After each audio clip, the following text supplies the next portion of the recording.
السلام عليكم. اليوم جبت لكم روسيت تاع صابلي بذوق فلون الفراولة. شوفوا كيفاش يجي من الداخل.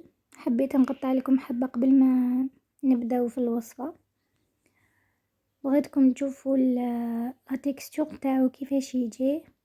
لاباط تاعو هشيشة بزاف والذوق تاعو هايل ما شاء الله.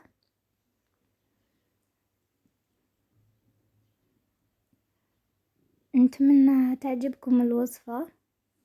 نروح مباشرة لطريقة التحضير. في ريسيبيو كالعادة عندي 250 جرام زبدة، عندي صفار بيضتين وبيضة كاملة، قرصة ملح ما تنسوهاش، وعندي ساشين فلون بذوق الفراولة من نوارة. ضفت لها هنايا ملعقة من لافاني، وبديت نخلط المكونات تاعي حتى ينسجموا مع بعض.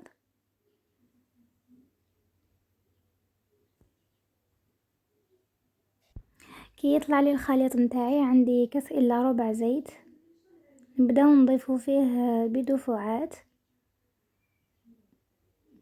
ونهبطو الخليط من الجوانب.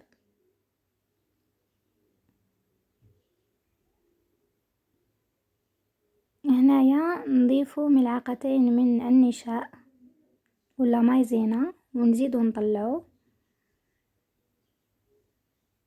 بعدها نضيفو ملعقة صغيرة من خميرة الحلويات ونبداو نضيفو في الفرينة. عينكم ميزانكم.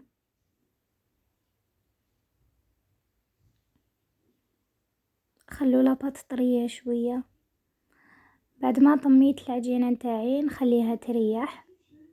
بعد ما ارتاحت لي العجينة نتاعي جيت نبسط فيها بالحلال، ما ترقوهاش بزاف، وطبعتها هنايا بالمول تاع القلب ودرت دائرة ثاني. كملت الكمية تاعي دخلتهم للفرن يطيبوا.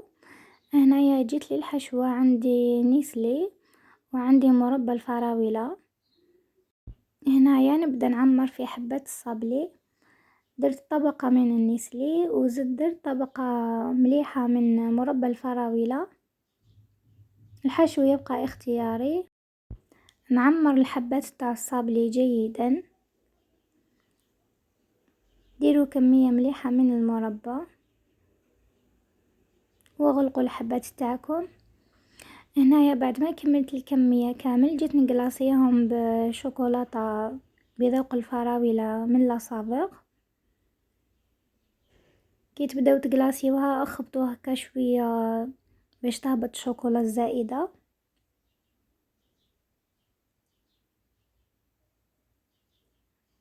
نكملوا الكمية تاعنا كامل ومن بعد نجيو للتزيين. هنايا حبيت ندير لهم خطوط من الشوكولاتة، تزيين بسيط وتجي الحبة باهية.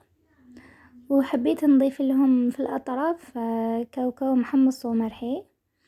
رفدت شوية مربى تاع المشمش درتو هكا في الأطراف بالبانسو. حاولوا ما توسخوش الحبة نتاعكم في السطح. ومن بعدها رمدوها في الكاوكاو باش تجي الخدمة نتاعكم نقية.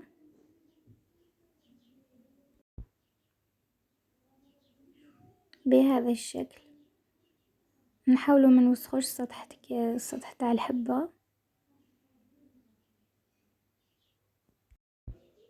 انا نكمل الحبات تاع الصابلي على نفس الطريقة، مام دائري نديرهم نفس التزيين.